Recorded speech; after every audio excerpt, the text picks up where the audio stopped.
네, 주요 유통업체들의 이 3분기 실적이 마무리됐는데요.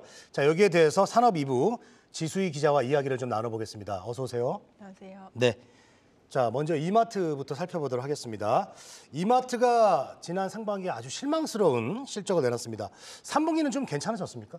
네, 먼저 이마트 연결 실적을 좀 살펴보면요. 영업이익이 779억 원으로 지난해보다 22.6% 감소했습니다. 이유는 자회사인 신세계건설과 SSG닷컴이 각각 485억 원, 307억 원의 영업 손실을 기록했기 때문입니다.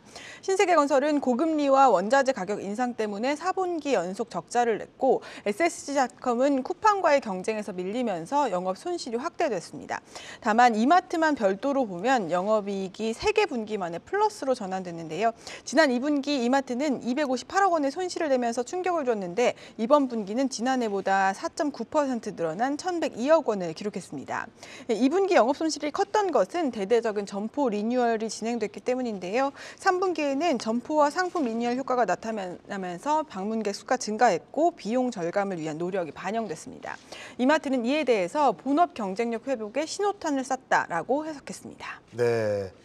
자, 이마트에 대해서 지금 이야기를 나누고 있는데 이마트 그 실적에 악영향을 미친 영향의 이 상당 부분, 이런 원인의 상당 부분이 이제 쿠팡이 어떤 약진일 텐데요. 네네. 쿠팡 같은 경우는 그러면 어떻습니까, 실적이? 네, 쿠팡은 예상대로 3분기에도 장사를 잘 했습니다. 분기 매출이 처음으로 8조 원을 넘어섰는데요. 지난 4분기 7조 원을 돌파한 이후 10개월 만의 성과입니다.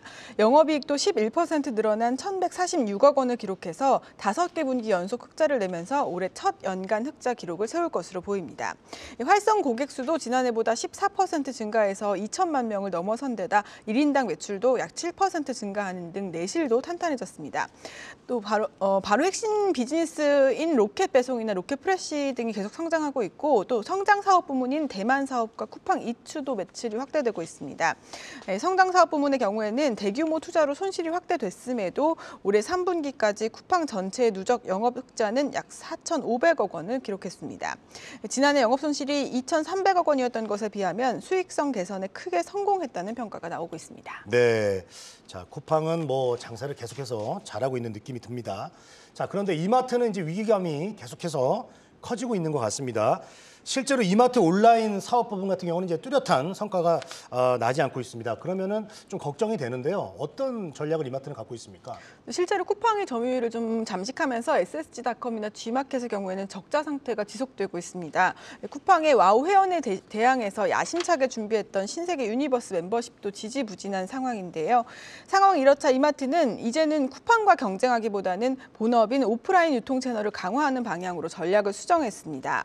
지난 9월 신세계그룹은 정기 인사를 통해서 한채양 대표를 이마트 에브리데이, 그리고 이마트24 오프라인 채널 3사의 대표로 선임했는데요.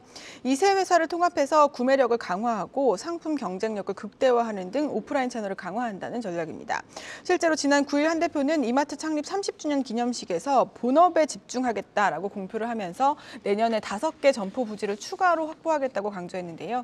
그간 이마트가 신규 출점을 자제하고 일부 매장을 매각하면서까지 자금을 마련해서 G마켓이나 W컨셉 같은 온라인 채널을 사들였던 전략과 배치됩니다. 또 이마트는 진행되고 있던 점포 매각도 중단한다는 방침입니다. 지난해 매각이 결정된 명일점을 끝으로 매각이 진행 중이던 중동점이나 문현점은 팔지 않기로 결정했습니다. 네. 자, 한 대표가 본업에 이제 집중을 하겠다 이렇게 이제 이야기를 했는데 앞으로 좀 집중을 관심을 좀 가져보도록 하겠습니다. 자, 시장의 이제 평가가 궁금한데요. 지난 9월 인사 이후에 대폭 좀 수정이 됐습니까? 어떻습니까? 네, 그렇습니다. 증권가에서도 그간 이마트가 쿠팡과의 경쟁에서 계속 밀리고 있고 또 소비도 위축된 상황이기 때문에 목표 주가를 낮추고는 있긴 한데요. 다만 시장에서 이 전략 변경에 대해서 환영하는 분위기를 나타내고 있습니다. IBK투자증권의 경우에는 그동안 이마트가 수년간 사업을 확장했지만 본업과의 시너지나 자체 성장이 제한됐다면서 식품 중심의 오프라인 채널의 경쟁력이 높은 만큼 이를 통한 성장 모색을 하는 것이 합리적이다라는 분석을 내놨습니다. 다만 1인 가구 비중이 늘어나는 만큼 근거리 채널에서 차별적인 서비스나 상품을 제공할 수 있는 유통망 확대에 집중해야 한다고 덧붙였는데요. 그런 점에서 이번에 오프라인 채널 3사의 공동대표를 맡은 한채양 대표의 향후 행보가 실적이나 주가의 향방을 가르는 주요한 변수로 작용할 것으로 보입니다. 네, 알겠습니다. 자, 이마트에 대해서 좀 이야기를 나눠봤고요. 산업 2부에 지수희 기자와 함께했습니다. 자, 오늘 도움 말씀 고맙습니다.